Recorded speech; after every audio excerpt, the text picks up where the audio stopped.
Hello student, welcome back my YouTube channel. तो आज की वीडियो में हम आपको स्वतंत्र अपव्यूहन का नियम बताएंगे। ये मेंडल का तीसरा नियम है। दो नियम मैं आपको पहले ही बता चुका हूँ, चैनल की प्लेलिस्ट में जाकर आप देख सकते हैं। स्वतंत्र अपव्यूहन का नियम, जिसे हम लॉ ऑफ इंडिपेंडेंट असॉर्टमेंट कहते हैं, क्या होता है? ये मेंडल का तीसरा नियम है। ये नियम जो होता है द्विसंकर संकरण पर आधारित है। जैसा कि हमने आपको डाई हाइब्रिड क्रॉस में बताया था, उसी प्रकार का ये बिल्कुल सेम क्रॉस होने वाला है। वहाँ पर हम दो जोड़ी पिप्रियासी रूप को ले रहे थे, एक तो गोल पीला और झुर्रीदार हरा। गोल पीला झुर्रीदार हरा, इसी प्रकार से यहाँ पर भी क्रॉस होगा। अगला यहाँ पर जो पॉइंट है कि इसका जो अपवाद है वो कौन सा है? सहलग्नता है। सहलग्नता का मतलब लिंकेज है। तो लिंकेज किस प्रकार से इस नियम का अपवाद होता है वो हम अभी आपको बताएंगे। जब तक आपको लिंकेज की डिफिनेशन बता देते हैं। लिंकेज की डिफिनेशन क्या होती है? देखिए, माता पिता से जो लक्षण होते हैं, जो पेरेंट्स से जो भी लक्षण यहाँ पर आप देख पा रहे होंगे, जो पेरेंट्स के लक्षण होते हैं जैसे गोल पीला और झुर्रीदार हरा, तो ये जो लक्षण होते हैं वो संतानों में बिल्कुल समान आ जाते हैं, बिल्कुल समान। इसमें कोई परिवर्तन नहीं होता है। जैसे गोल पीला और झुर्रीदार हरा, ये कहाँ आ गए हैं? संतानों में ये लक्षण आ गए हैं, कोई परिवर्तन नहीं हुआ है, पेरेंट्स के बिल्कुल समान है। तब हम उसे क्या कहते हैं? लिंकेज कहते हैं, या आप कह सकते हो सहलग्नता कहते हैं। यही इस नियम का अपवाद है। ओके, तो ये आपको पता लग गया होगा सहलग्नता हम किसे कहते हैं।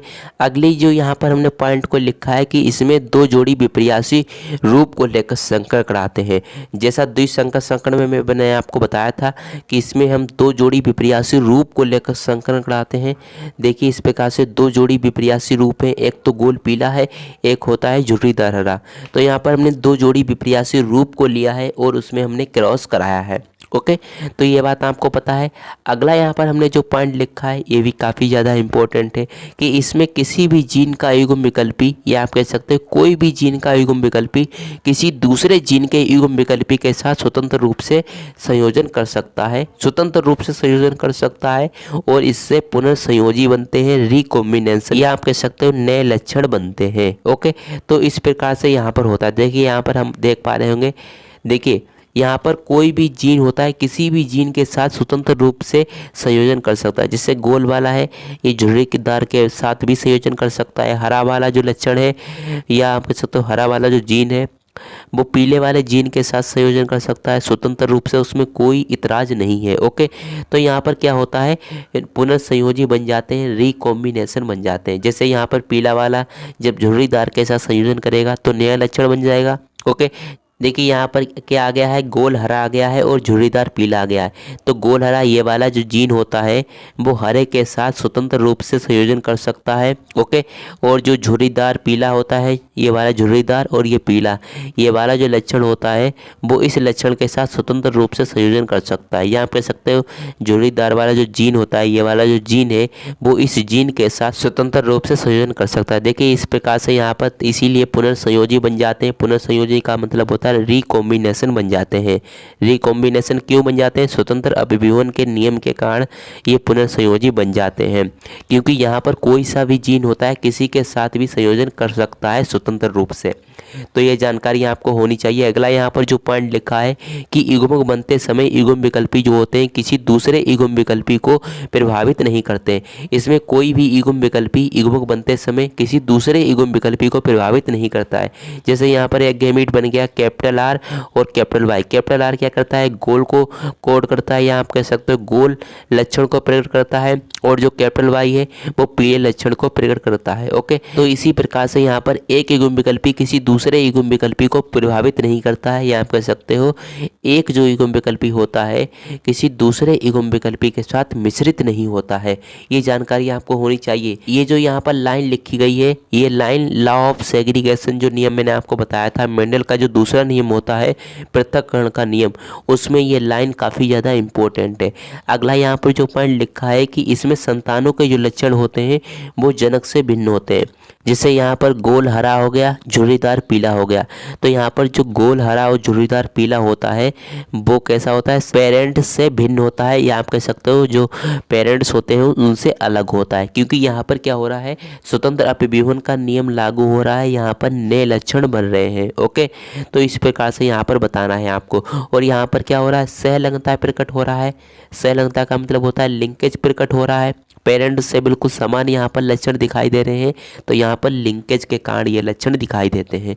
तो ये जानकारी आपको होनी चाहिए। अगला यहाँ पर जो पॉइंट लिखा है कि समान गुणसूत्र पर पाए जाने वाले जीन जो होते हैं वो लिंकेज को प्रदर्शित करते हैं। जब समान गुणसूत्र पर जब कोई भी जीन पाया जाएगा, देखिए जब समान गुणसूत्र पर कोई भी जीन पाया जाएगा, इस प्रकार से मैंने आपको समझाने के लिए बना दिया है। ये क्रोमोसोम से यहाँ पर जीन उपस्थित होते हैं, बिल्कुल पास पास उपस्थित होते हैं, जिसके कारण इसमें क्रॉसिंग ओवर नहीं हो पाता है। और क्रॉसिंग ओवर नहीं हो पाता है तो जीन जो होते हैं, ये वाले जीन एक्सचेंज नहीं हो पाते। एक्सचेंज नहीं हो पाते तो नए लक्षण उत्पन्न नहीं हो पाते हैं। जब नए लक्षण नहीं उत्पन्न हो पाते हैं तो यहाँ पर सहलग्नता प्रदर्शित होती है।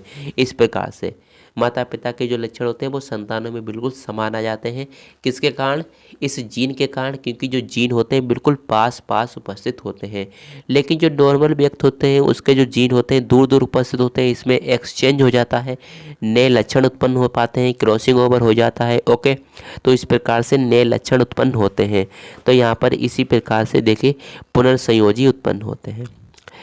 ठीक है, लेकिन अलग अलग गुणसूत्र पर पाए जाने वाले जो जीन होते हैं वो स्वतंत्र अपव्यूहन के नियम का पालन करते हैं। अलग अलग गुणसूत्र पर जब जीन पाए जाएंगे तो उसमें क्रॉसिंग ओवर होगा पूरी तरह से, और क्रॉसिंग ओवर होगा तो नए लक्षण उत्पन्न होंगे, इसीलिए ये स्वतंत्र अपव्यूहन के नियम का पालन करता है। अगला यहाँ पर जो पॉइंट है कि इसमें 4 प्रकार के गैमीट बनते हैं। इसमें क्या बनते हैं? 4 प्रकार के गैमीट बनते हैं। देखिए इस प्रकार से यहाँ पर भी आप देख पा रहे हैं, इस प्रकार के 4 गैमीट बनते हैं और प्रत्येक गैमीट की संख्या 25% होती है। यह आप कह सकते हो 1/4 होती है। देखिए यहाँ पर प्रत्येक गैमीट की संख्या कितनी होती है? 25%, यह भी 25%, यह भी 25%, यह भी और यह भी। इन सब की गैमीट की संख्या 25% होती है। यह आप कह सकते हो 1/4 होती है। 1/4 को यदि हम समझाना चाहें तो 1/4 क्या होता है? देखिए 1/4 × 100। ओके, इससे जब भाग करेंगे तो 25 आएगा। तो इसीलिए यहाँ पर लिखा है, चाहे आप 25% कह लीजिए, चाहे आप 1/4 कह लीजिए, इनकी जो संख्या होती है वो 25% होती है। तो ये बात आपको पता होनी चाहिए। ई क्लास आपका इस प्रकार का होता है। जो जीनोटाइप यदि हम देखें इस नियम का, क्योंकि डाई हाइब्रिड क्रॉस के ऊपर आधारित है, तो डाई हाइब्रिड जैसा ही यहाँ पर जीनोटाइप फिनोटाइप होगा। तो यहाँ पर जीनोटाइप इस प्रकार का। ओके, फिनोटाइप जो होता है, फिनोटाइप का मतलब होता है लक्षण प्रारूप अनुपात, जीनोटाइप का मतलब होता है जीन प्रारूप अनुपात। तो फिनोटाइप होता है 9:3:3:1 का अनुपात होता है। ओके, तो ये जानकारी होनी चाहिए। यहाँ पर पुनर्संयोजी उत्पन्न होते हैं। पुनर्संयोजी किसके कारण उत्पन्न होते हैं? स्वतंत्र अपव्यूहन के नियम के कारण उत्पन्न होते हैं। और जो यहाँ पर जो पेरेंट्स के समान जो लक्षण उत्पन्न होते हैं वो किसके कारण उत्पन्न होते हैं? लिंकेज के कारण उत्पन्न होते हैं, सहलग्नता के कारण उत्पन्न होते हैं। इसीलिए जो सहलग्नता होता है इस नियम का अपवाद होता है। तो ये आपको पता लग गया होगा कि लॉ ऑफ इंडिपेंडेंट असॉर्टमेंट क्या होता है। मेंडल का ये तीसरा नियम था, ये भी हमने आज समाप्त कर दिया है। आगे आने वाली वीडियो में हम जल्द ही मिलेंगे। जब तक आप चैनल को सब्सक्राइब कर लीजिए। यदि आप सारी वीडियोज़ को चैप्टर वाइज देखना चाहते हैं तो आप प्ले लिस्ट में जाकर देख सकते हैं। तो चलिए अब मिलते हैं अगली वीडियो में। जब तक के लिए जय हिंद, जय भारत।